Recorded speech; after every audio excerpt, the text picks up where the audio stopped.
Hey everyone, welcome to a special road edition of Magic the Gathering for advanced players. I'm still on the road for Mythic Championship 6. I wanted to bring this video to you guys as soon as I could because it's a really exciting play that happened in a really high stakes match. The stakes here are the semifinal match between PVDDR, one of the greats, Paulo, playing against a player who's kind of a hot player who's also very talented. This semifinal matchup is a Simic Food Mirror, and these games tend to have a lot of play to them. The format is getting much maligned about, you have to play Forest. You can't play other colors. I mean, there's a lot wrong with the format, but the gameplay is actually fun and interesting in its own way. And so a lot of pros actually like the way the games play out, despite the deck choices being so restricted. Here you have an interesting situation where Paulo's deciding to attack Oko with an island, and the commentators immediately identify this as a bluff. What makes this a bluff? Well, I want to talk about not just what makes it a bluff, but what makes it really a great bluff and, something that kind of exemplifies the level of play that Paulo's capable of that most of us aren't.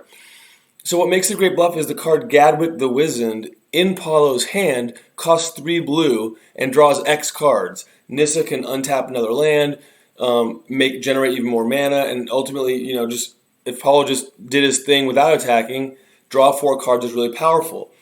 If the Wicked Wolf were to jump in front of the island would die, trade off for the wolf, and Paulo would be stuck casting Once Upon a Time to try to find a source to then, maybe get Gadwick, but maybe not. So it's a bluff for that reason. I mean, Paulo really doesn't want Sebastian to block, and in fact, if the hands were revealed, a block would likely be made. What makes it a really good block, what makes it a really interesting play, what makes it a really effective bluff, is that Paulo has identified here a few things that are really important. The first of which is, Wicked Wolf is a more powerful card than a 3/3 land.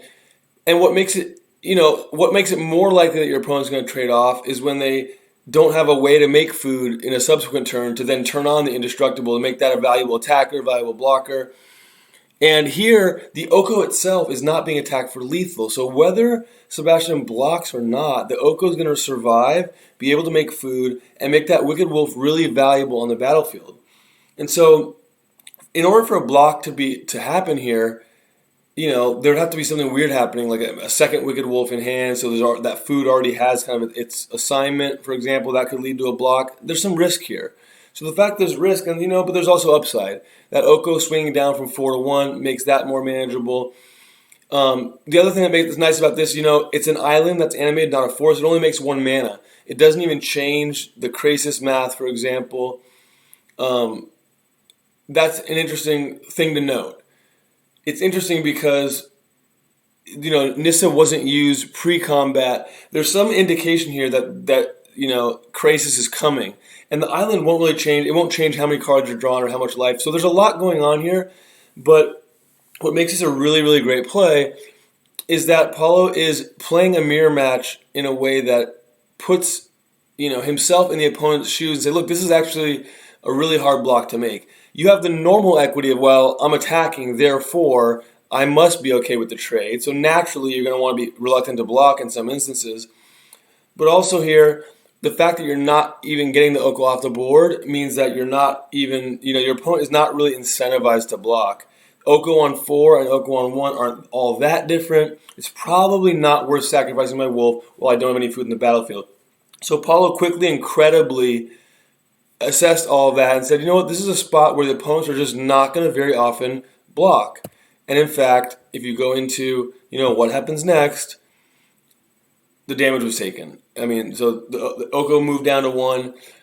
After combat, Paulo was able to tap Forest, untap it, and play, a Gadwick for, looks like 4.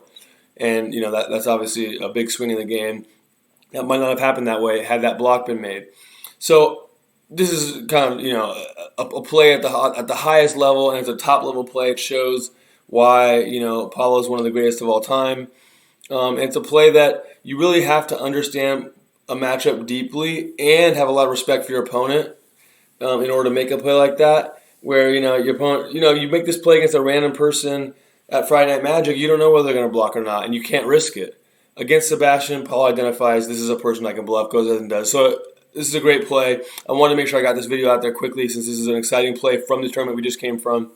If you like this type of stuff, subscribe to the channel. I got more content coming soon. I've been ramping down in order to prepare for this tournament. This tournament's now over. My next thing's in January, so I'm looking to bring more content to you in the coming weeks and months. So subscribe if you want to get a notification about that content. Appreciate it.